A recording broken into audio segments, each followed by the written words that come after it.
G'day guys, how you going? Hope you're all having a fantastic evening. Tonight I'm going to be doing a review of a German movie. It's spoken in English. Initially I thought it was a British movie because it's British actors, but I've been told, and I've since looked up on IMDb, that it is in fact from Germany. So you don't have to worry about subtitles. It was released in the year 2006. It's based off a novel directed by Tom Tykwer, and this movie is called Perfume, the Story of a Murderer. And the story to this one is as follows. Based on the international bestseller by Patrick Suskind, Perfume is a story of murder set in the 18th century France. Blessed with a remarkable sense of smell, Jean-Baptiste Grenouille becomes obsessed with his pursuit to create the world's finest perfumes. When he discovers the most intoxicating scent he has ever experienced, the natural fragrance of a beautiful young girl, he decides to preserve her innocence and beauty through murder. Leaving behind a series of gruesome killings, Grenouille travels the countryside searching for the vital final ingredient to complete his perfume. So it's set in the 18th century France. There is a serial killer going around who is executing these beautiful young women. Now this guy, when he was born with a terrific sense of smell. It was a gift that was given to him. He was born with this freakish ability to basically smell anything. So his life has been based around the ability to smell practically anything.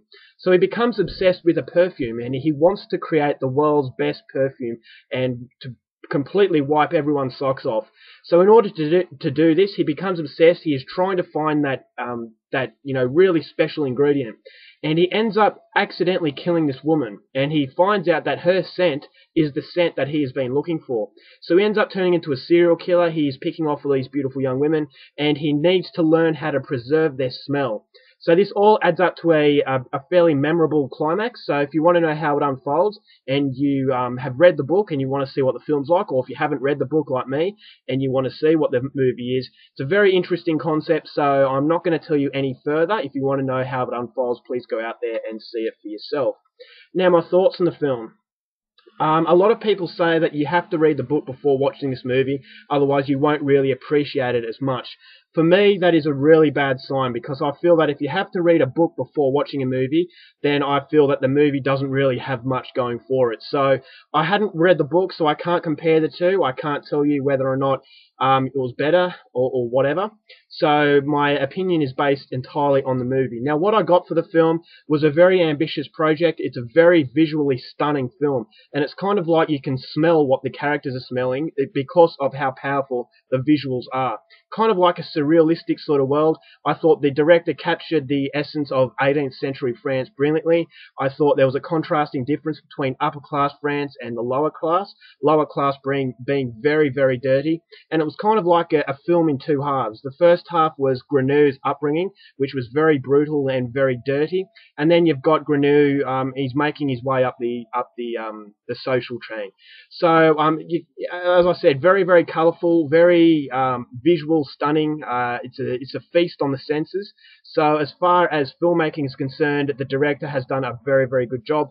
The soundtrack really matched the overall mood to the film. As I said, a very dreamlike atmosphere, and what Jean-Baptiste Grenouille is going through is quite disturbing, but at the same time some would say it's actually quite beautiful. So as a film, technically it is a very good one. So the acting was decent as well. I thought each character was rather interesting. I thought the weakest character, surprisingly, was that of Dustin Hoffman, who was playing an Italian bloke. I don't think his performance was quite as good, but having said that, it wasn't bad. But by his standards, I was expecting just a little bit more. Now, it is a little bit violent. I mean, it's not disturbing. The overall idea is more disturbing than the actual violence itself, and that's something I appreciate when a film doesn't rely on gore to get its message across. So although it's not very gory, the death scenes are still quite disturbing. And there is one death scene in particular near the end that's going to really shock you, because I thought it wouldn't go down that path, but I was pleasantly surprised to see that it did. However, having said all those positives, unfortunately come very big negatives, which is ultimately what I felt was the most disappointing about this movie.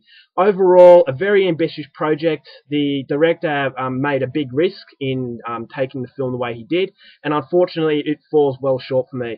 My biggest problem with the film is that it goes for way too long. 141 minutes, I felt that it could have been cut down considerably, and it would have got the point across even better. I feel it takes too long to get to the point, and when it gets to the point, it's very ridiculous. Now, I don't know if that's supposed to be the idea that something's building up to something that you're expecting, and all of a sudden you're not expecting the ending, you're shocked, and it's so far out of the ordinary that it kind of fits in with the film. For me, I thought the ending was absolutely ridiculous, and I thought it was an insult to the viewer. You wait for so long, and the film builds up very, very nicely, but when you get the ending, it's kind of like the director completely lost his marbles. Now, I don't know what the ending's like in the novel, but judging by the ending to this film, I thought it was absolutely ridiculous. A lot of people liked it. I thought it was just crap, and it really took a lot out of it for me. Another problem I have with the movie, you've got English actors speaking with an English accent, and it's supposed to be in 18th century France. Now, this is kind of a petty sort of hatred for me. I hate it when people set movies in a different country, a foreign-speaking country, and they decide that they're just going to have English actors. So I kind of took it out of the fact that it was supposed to be in France, and I got by imagining that was in England. So I don't know why directors choose to have a film set in a particular place and use different actors from a different country, because if you're getting realism across, and then it really, really fails. So I really hated that, although it's not a big criticism of the movie. But yeah, it played on my mind a little bit. So all in all, technically a very good film, but very long, and at the end the payoff is kind of insulting. So I really didn't like this film, I have to say. I haven't read the book, so I can't compare the two, as I said, but judging the film based entirely on the film, I'm going to have to give this a 2.5 out of 5. I thought it was very, very disappointing. It is very, very visually accomplished, that's why I'm giving it 2.5.